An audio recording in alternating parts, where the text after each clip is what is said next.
Okay, let's go ahead and get started. If anybody else joins us, we'll just go with it as we go along. First, just for my own curiosity, can you tell me, we'll start with you, Alex, where are you and what do you do for a living? Okay. Well, currently in Charleston, Okay, Somerville, actually. okay, I was in design engineering before. Then I went back to school, finished the University of Rochester with political science degree, and moved down here, where we have a house in Somerville. And now I'm finishing up Citadel, final okay, semester. okay. And do you work, where do you work? Currently full time. Okay, full-time student. Okay, Right. okay, excellent. And Joel, for you? So I'm an Army guy. I teach ROTC here at the Citadel, and well, I'm from all over. But yeah, I finished my bachelor's degree up last year, and I'm trying to push through and get my master's. Okay, well, we probably could have done this on campus since you guys are here, but that's okay. Um, Great.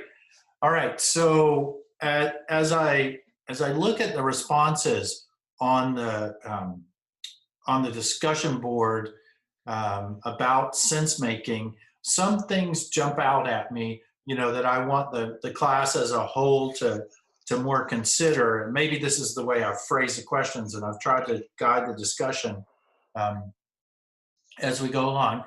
Hi, we got a new person. All right, Mara. Hi, Mara. Hi, sorry I'm late. That's okay. I just asked everyone where are they and where do they work. So maybe you could tell us for you. Sure. So I am I'm in Mississippi. I'm originally from the DC area, but I live in Mississippi now, and I am the CFO of a software company, a very small software company. And so we had our own little crisis this week that I was dealing with. Where I work for a privately owned company, and my boss had a stroke on Monday. Oh my. So we have been dealing with trying to figure out how the company's going to run for the last couple of days. Wow, that's a big challenge. So Yeah, where in Mississippi? He got out of the hospital today, so we're hoping for the best. Oh, awesome. Yeah. So where in Mississippi? I'm in Meridian, Mississippi, so kind of the a little bit northeast. Okay, yeah. I lived in Columbus for 3 years, so I'm familiar. Okay. So, Near Starkville? yes, yes. Okay, so as I was saying when you joined, one of the things that I'm trying to lead the discussion as I see how things are developing on the discussion board is, and maybe it's the way I phrase some of the questions, is people are zeroing in on one area of sense making to understand a large volume of experience. And I want everyone, as you write your papers and you think about this, to really dig into the 2 chapters of White that you have and think about all 7 elements. In other words, challenge yourself to think about how each of the 7 elements, because the framework works in a totality. So as you write your papers and you think about your discussion boards, there are always a couple of areas of the sense-making framework that will jump out at you. You'll say, that's the one. But really, it's the totality of the model that sort of helps explain what leaders go through. So for example, when we talked about dropping our tools, everyone pretty quickly zeroed in on identity. And I agree, that seems to be a primary factor for that particular action and that particular group. But there are some other possibilities too that probably contributed. For example, the one I just posted as I was waiting for this to start on the discussion forum, I posted about what about inactive of a sensible environment? Do you think that the environment that they were in to those smoke jumpers was sensible?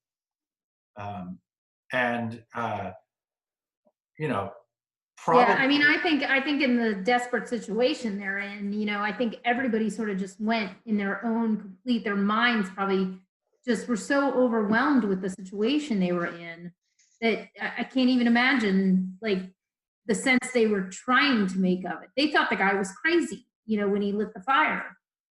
So dropping the tools was one thing, but when he lit the fire, they all looked at him like, you've got to be crazy. Yes. And he's dealing with his own sense making. And we've also got the plausibility issue of that particular action. Dropping the tools was probably not a sensible environment for them. They couldn't process that. And the secondary part is that solution did not seem plausible to them. If you think about the reading, when he's talking about the radiologists and the pediatricians, especially the pediatricians, when they first discovered that children that were coming to the ER had multiple injuries that had been there for a long time and had never been able to be seen before, because they didn't have x-rays until the late 30s, early 40s. It was not plausible. It did not make sense to them that a parent would actually harm their own child. And so you can see there that it took, really almost 20 years for this battered child syndrome to gain widespread acceptance in the medical literature, because of some of these elements, the identity differences between radiologists and pediatricians, the sensibility of the environment, plausibility of just how could a parent possibly harm their own child. So you start to see this, and one of the reasons that Man Gulch has become sort of a widespread example for sense making is because when you put this life and death situation and you condense it all, this whole thing from the actual event from 4 p.m. to just after 6:02 p.m. Yeah, 2 hours. The whole thing lasted 2 hours from start to finish. And they know when it finished because some of the victims had wristwatches that were stopped at the time the fire overtook them. So when you look at this microcosm of an organizational experience, you start to look at it and you can glean a lot from a very condensed version. But we also recognize that to say the whole thing happened in 2 hours doesn't really reflect the whole experience, because what led up to it and how they were trained and how they interacted, as you saw from the video, they were trained in alphabetical order, and it was just sort of random. And the two people that trained together survived. I mean, they had a little bit of trust in each other. It may have also been due to the fact that they were the youngest and they were stronger, or they just were able to, it could be because they bonded a little bit. But when you think about that, what I'm trying to get you to see as a class is that, I want you to look at the entire framework and don't get too zeroed in on any one particular element of the 7, because if you really want to explore it, and there is some overlap between these parts of the model as well. Okay, so I'll give you a couple of seconds now. Do you have questions? You chime in or think about things that have come up as you've considered this.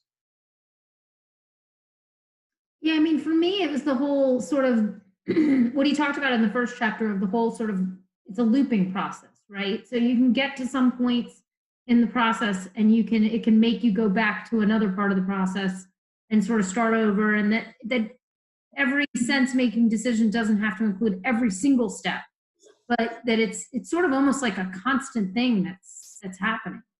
So I think that's, especially in a true life or death situation, you probably skip several of those steps.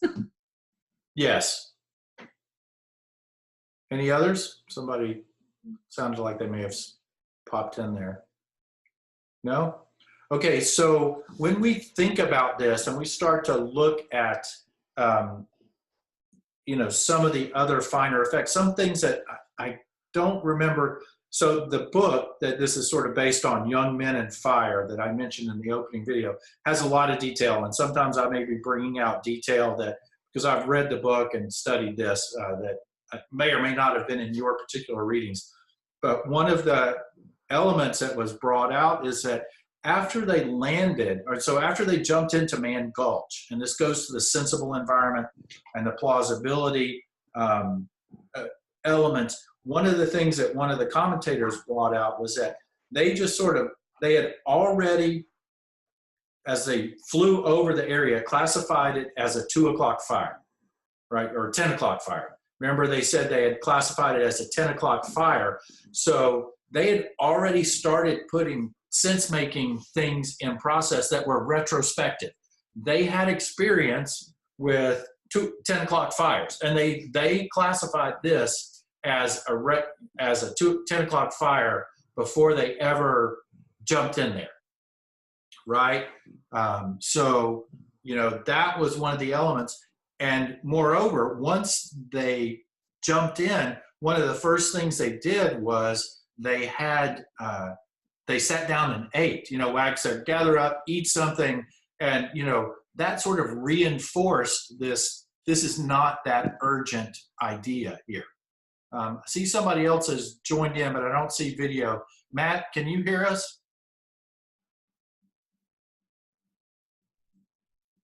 Oh, not yet. Okay, so maybe Matt will join us. But when you look at this, so, you start to think about the training. So that did not happen in a way that built a cohesive team, and it didn't create the social part of the sense-making environment. In other words, they didn't have the social connections that you might expect otherwise had they been trained as a team more tightly, or they had more time together as a team. Some of this is just plain bad luck.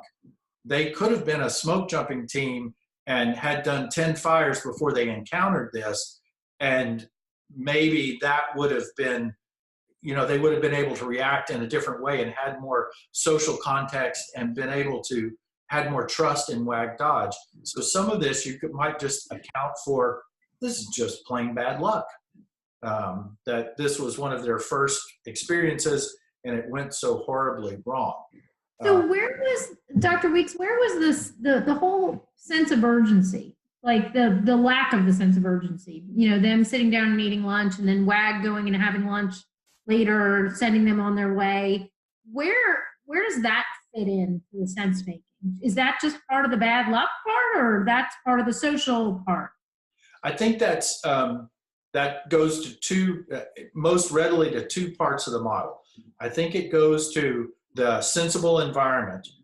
They were reacting to what they judged. They had never seen this blow up behavior in a fire. So that was their sensible environment. In other words, there wasn't an urgency. I mean, we drop in, we do that. You could argue also some of the retrospective part about the 10 o'clock fire, and this is how we just behave when we encounter a 10 o'clock fire.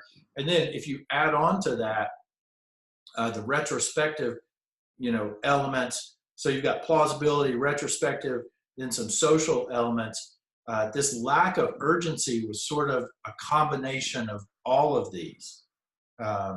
And, when you think about this from that perspective, their behavior was not out of the norm. They were encountering fire behavior that had not been documented, no one had been seen, and Wag Dodge's unorthodox solution was also something that had never been seen. So how do you make plausibility out of something out of novelty? Out of novelty.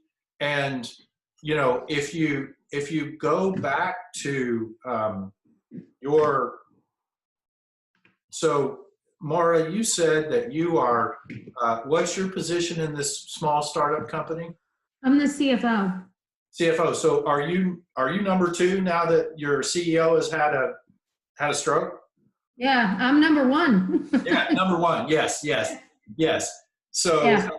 so now one of the things that is happening right now is, so let's put this to action here. One of the things that is happening right now is your employees are trying to make sense of a not very sensible environment, right? And Right. and now the flip side to this is sense making is all well and good, but you know, as a manager of people or a leader, what we really want to do is sense give. In other words, White talks all about sense making, which is fine and dandy for understanding something in the past. But what we really want to do is to be able to create, as leaders, sense givers. And that perspective, that's your challenge now. And so this narrative that's being created in your company in this crisis, now it's your burden as the leader to shape the sense making of your employees. How many employees do you have? About 60. Oh, wow. So it's not that small. So the narrative of, Well, I came from the Postal Service, which had 600,000. So yes. So now the employees are looking at you to plot a plausible course, right? Yeah. How are we gonna do this? You know, they're looking at plausibility. Can we make sense of this?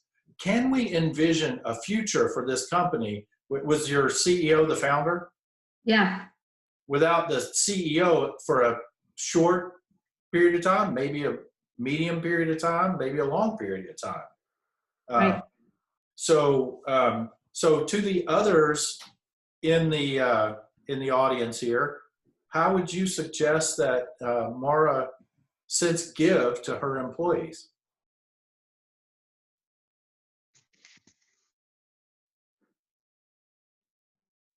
I think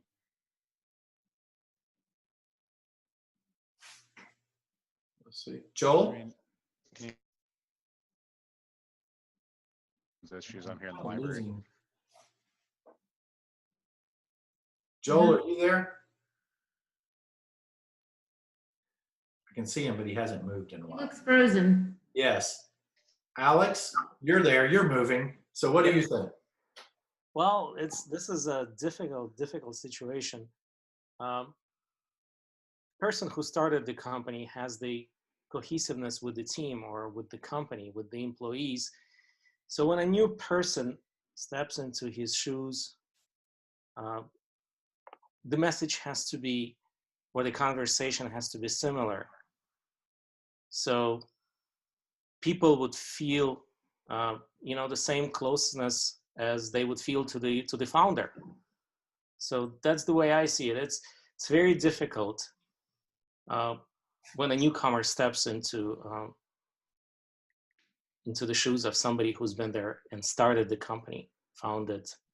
Okay. Joel, it looks like you're back. Do you have anything to add? I got most of the reading. The way I've been interpreting a lot of the making is individually. You talking about Joel, you're cutting out, so I don't think your connection is quite fast enough. I'm suspecting we're losing you. Let's. I'm going to turn off your video, I think, or yeah, I'm going to stop your video, and can you hear me now? Yes, I can hear you now. Okay, now say what you were saying. So yeah, pretty well through all the readings, but the way sense making is a coping mechanism both individually and organizationally, and I think that chain commander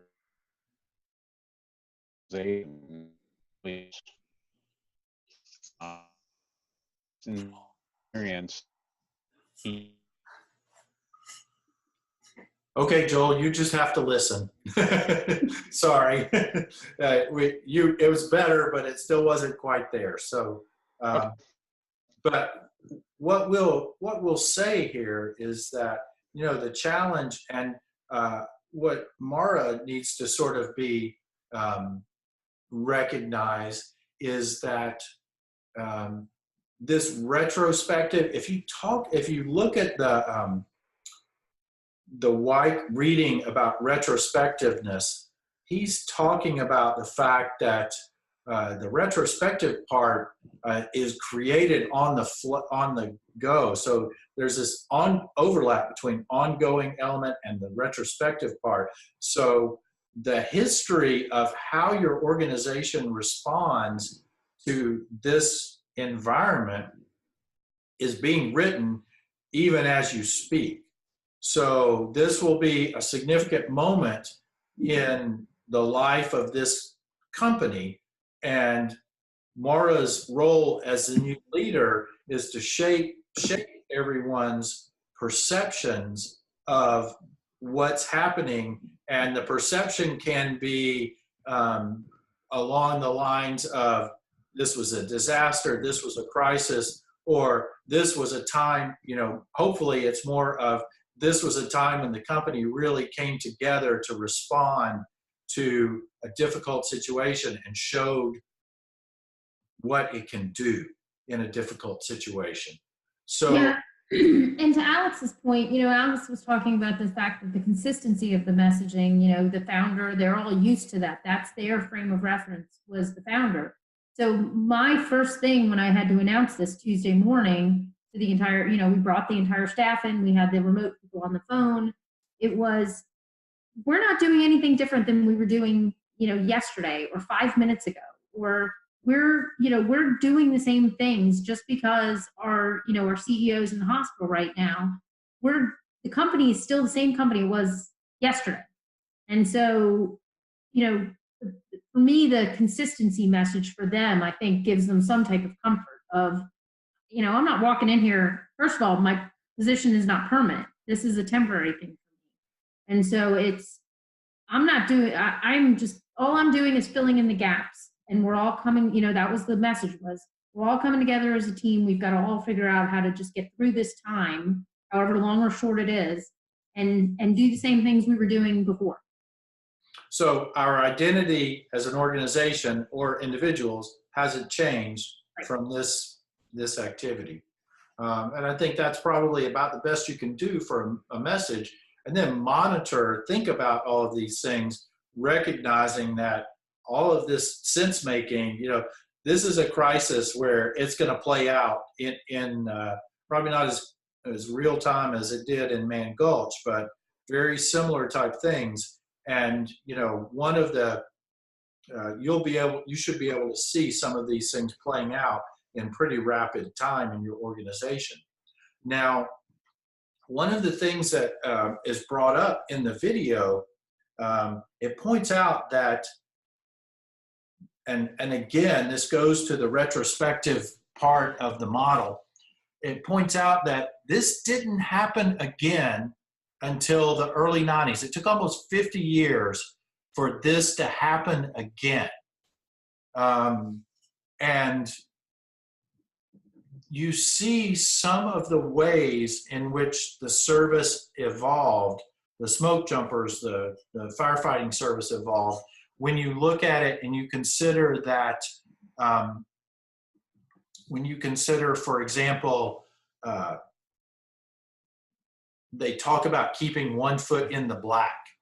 In other words, they responded to this retrospectively.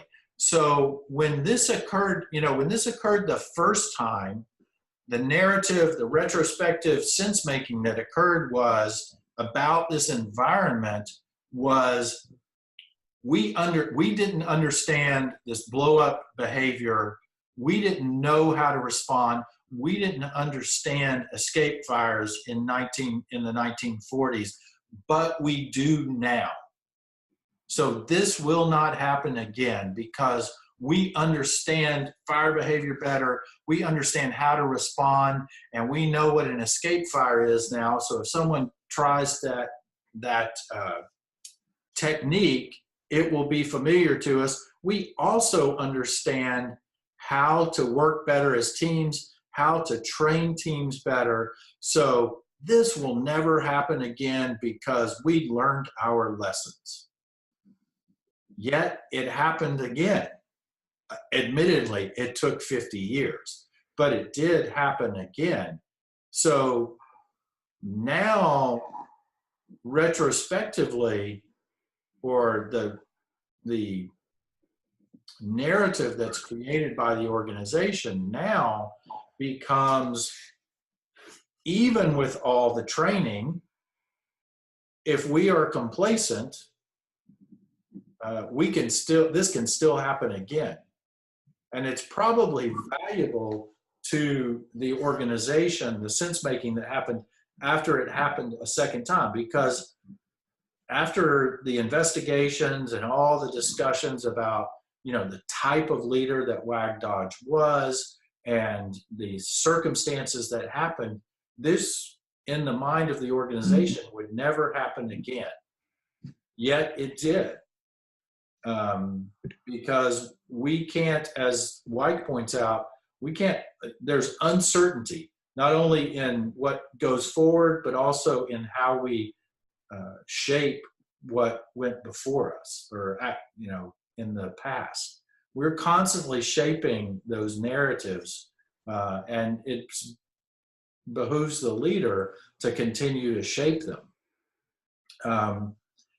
One of the interesting things that we came up with as we did some research on this topic was we talked about good leaders often speak in terms of roles rather than tasks. So we often want to speak in terms of a task, but it's more effective, especially in a crisis situation, to have a role or identity sort of pre-developed. And if you can bring that picture to mind, you can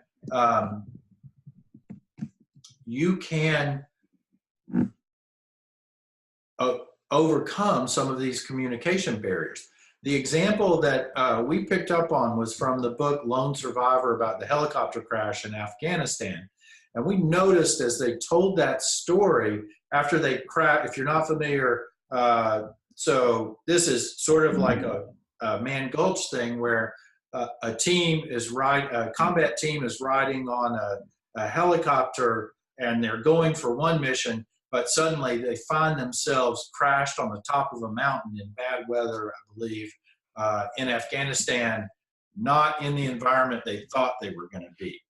And they were surrounded pretty quickly by Taliban troops that were closing in on them. They had to fight them off. One of the things we noticed that as they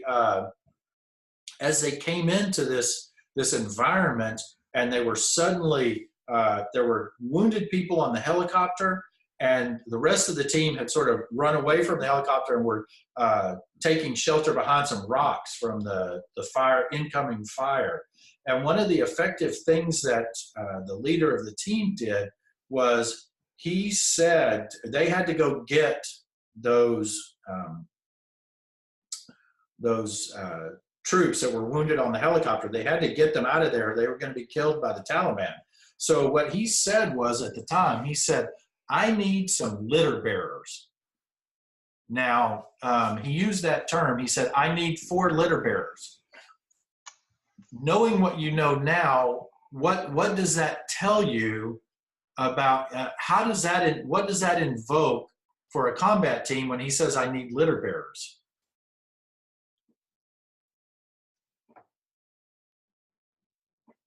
So, David? David might be the best one to answer that question. Are you there?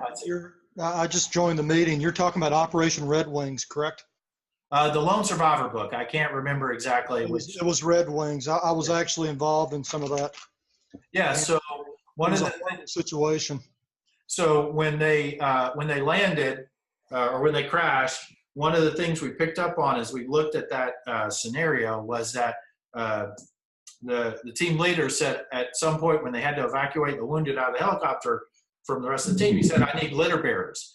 And what we were saying is he gave them an identity at that moment. That was an effective communication tool because by calling them litter bearers and not soldiers or troops or enlisted people, whatever, other tools names he might have used, he used that term.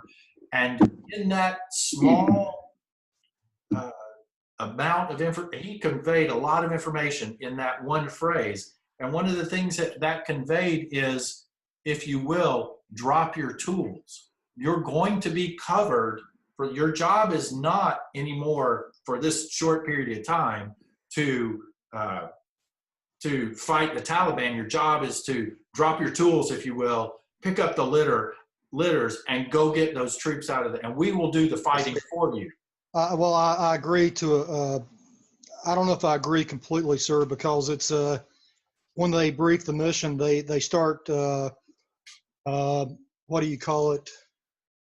Contingency plans and contingency duties. So those guys simply sling their rifles on their back. And, we've got to have a place a casualty collection point, they call it. And they've already got that predetermined. I think the Red Wings issue was that they thought the LZ was clear.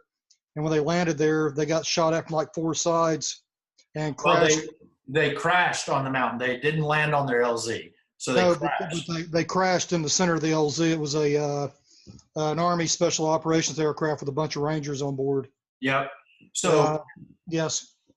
So but they had that plan. That was you break the team down into a security element, a support element, and this is the deal. Like you were saying, this was the support element. The guys are already kind of predetermined to be support. It's like execute your support plan. The security element's got the area secure. So that's the point, is that these roles, these identities were predetermined. Yes, sir, they were. When they were enacted efficiently and quickly and communicated effectively. So the challenge often for leaders is to craft the identities and roles for your team and be able to shift them so that you have an understanding of what goes along with that.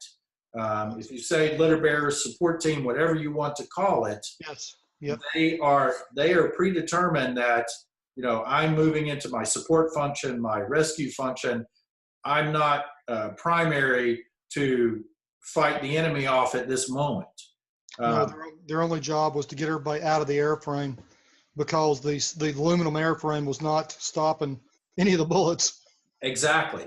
So if he had said, and this happens, the best laid plans, if he had not been the leader had not been as calm and cool, if you will, in the situation, it said, we need somebody to go get those people out of the helicopter. That is different from saying, execute your support function and become a litter bearer. Yes, sir. And so that's the point, is that even with that plan, it could have fallen apart because people do strange things when they find themselves in, as we talked about earlier in the discussion, not sensible environments. In other words, it wasn't a sensible environment. But suddenly, instead of landing and doing one thing, to be crashed on the top of a mountain. They actually, if I remember correctly, the LZ was blocked by the wreckage. They couldn't get another aircraft in there at that time. So it was just a mess. Yes, it was a mess. And, that's an example of maybe not perfect leadership, but that's one of the things that we've picked out in these, as we do research about this, is that effective leaders, effective teams are able to communicate and speak in terms of identities or roles. So if you're thinking about, as a leader, how am I going to use this?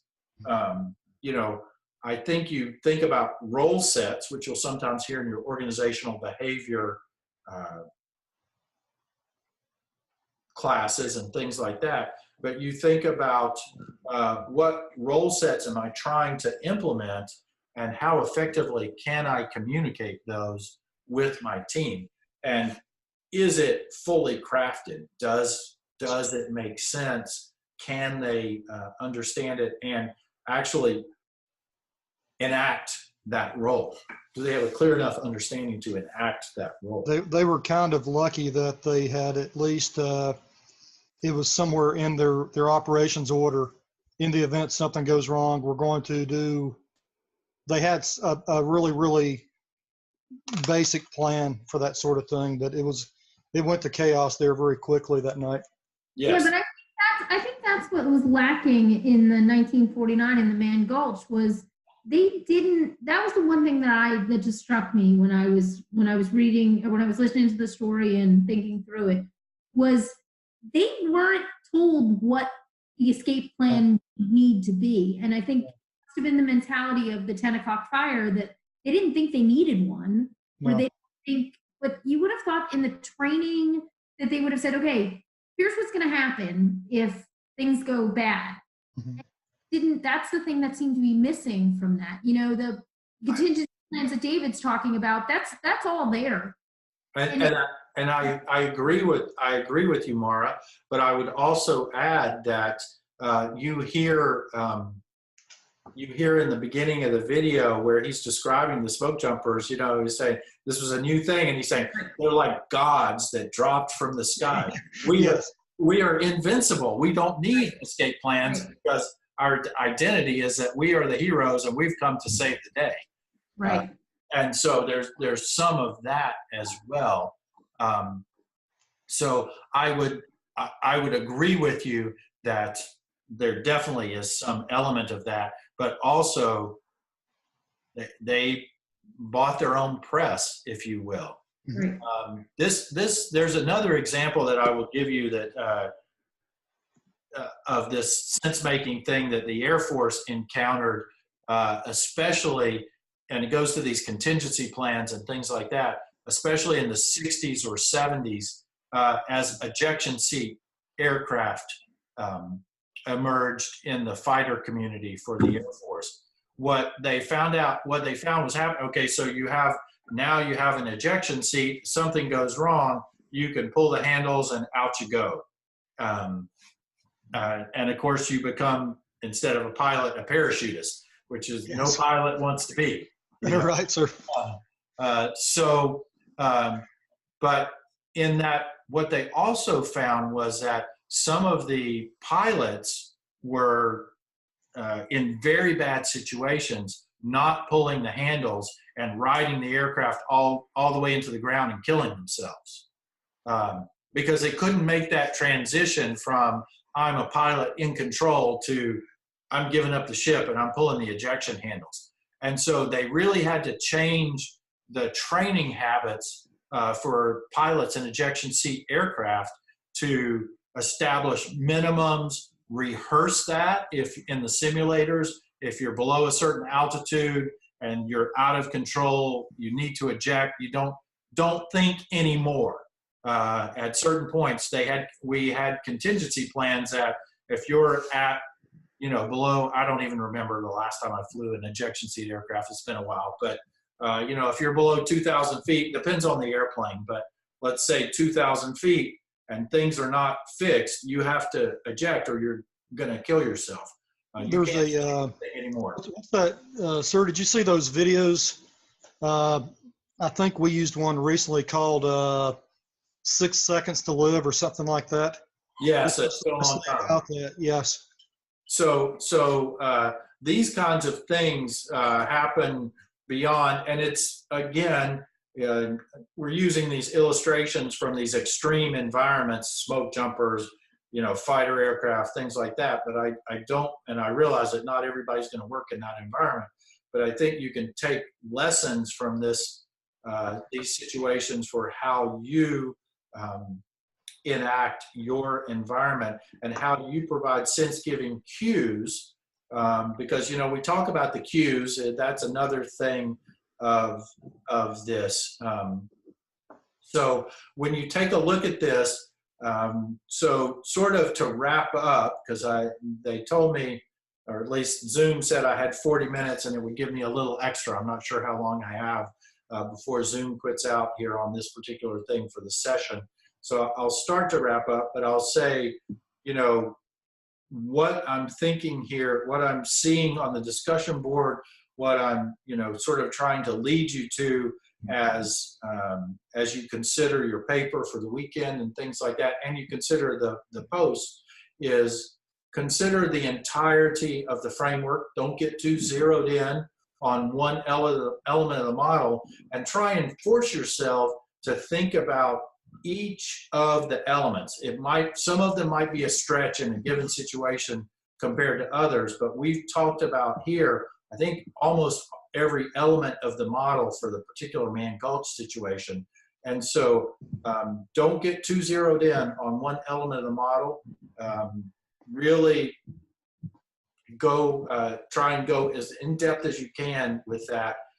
When you think about retrospective part of the model, the other sort of thing I'm seeing is think about how you, not just what happened and what decisions were made, but how those decisions shaped the organizational memory and the organizational understanding of those things that went before.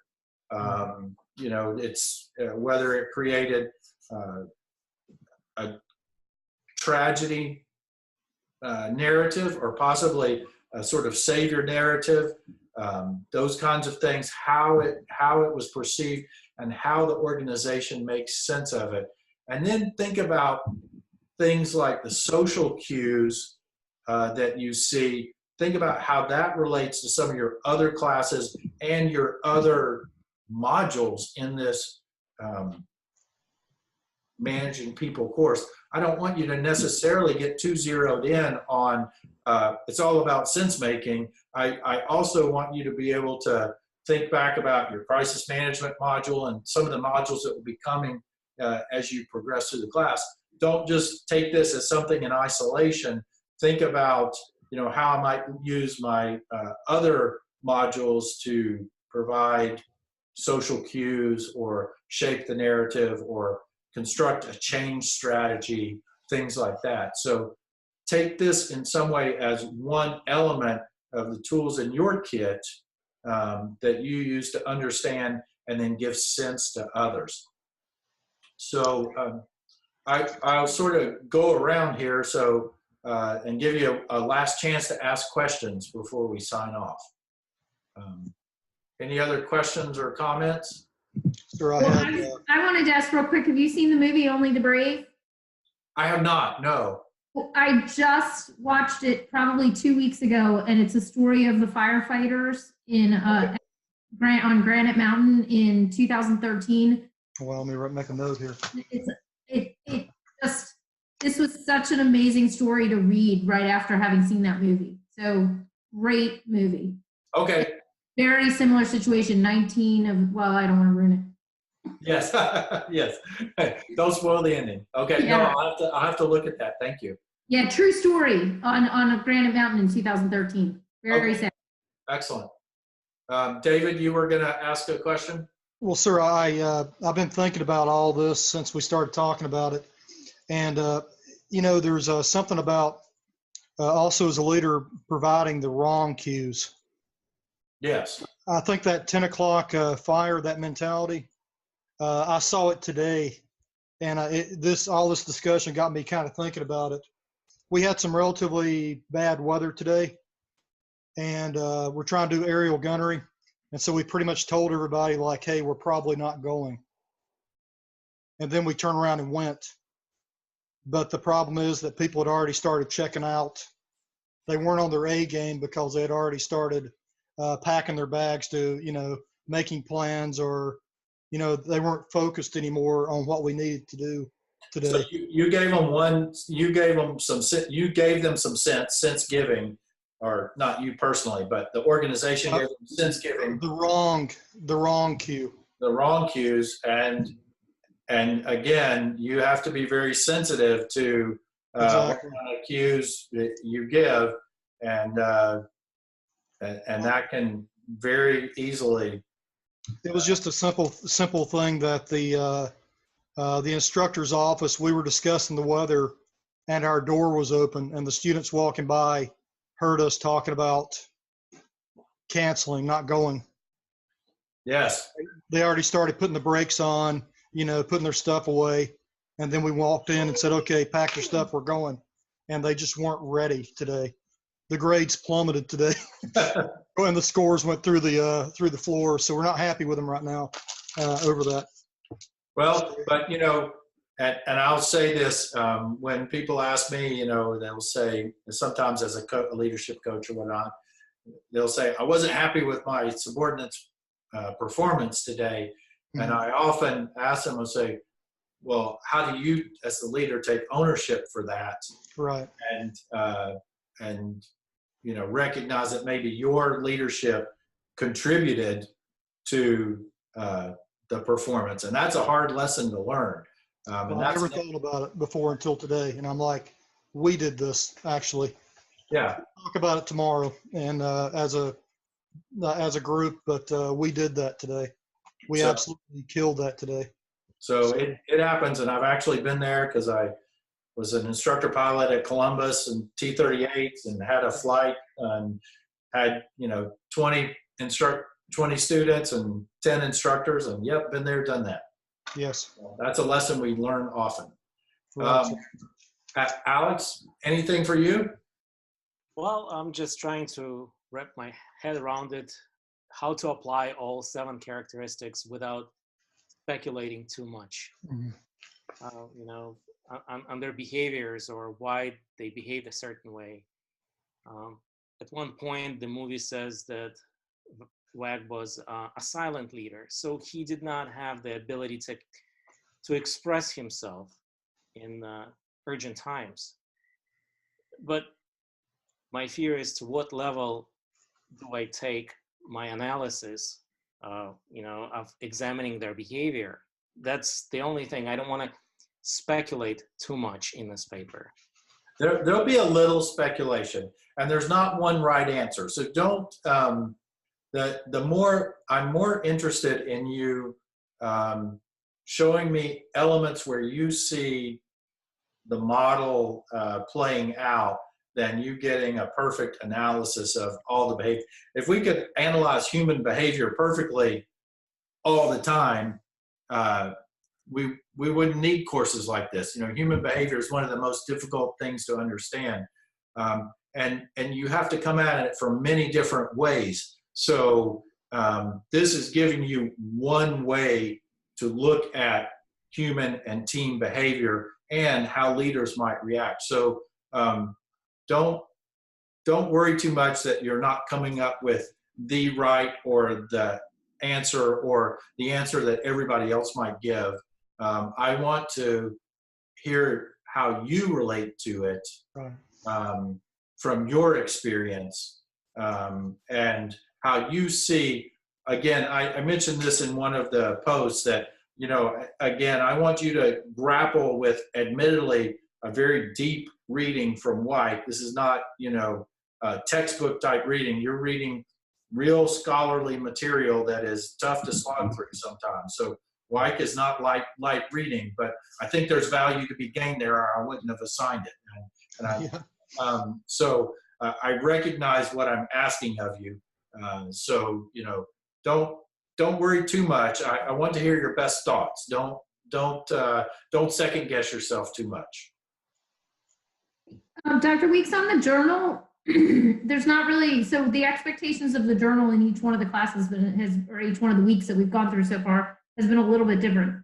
You kind of led a broad question on the journal of how does sense making apply to you in your, sort of everyday life. Right. Any expectations as to length of how less than 100 pages? I can't read 100 pages. No, I'm looking for more quality than quantity. In my mind, I'm thinking 2 to 3 pages. Okay. Just about, you've got a good story to tell.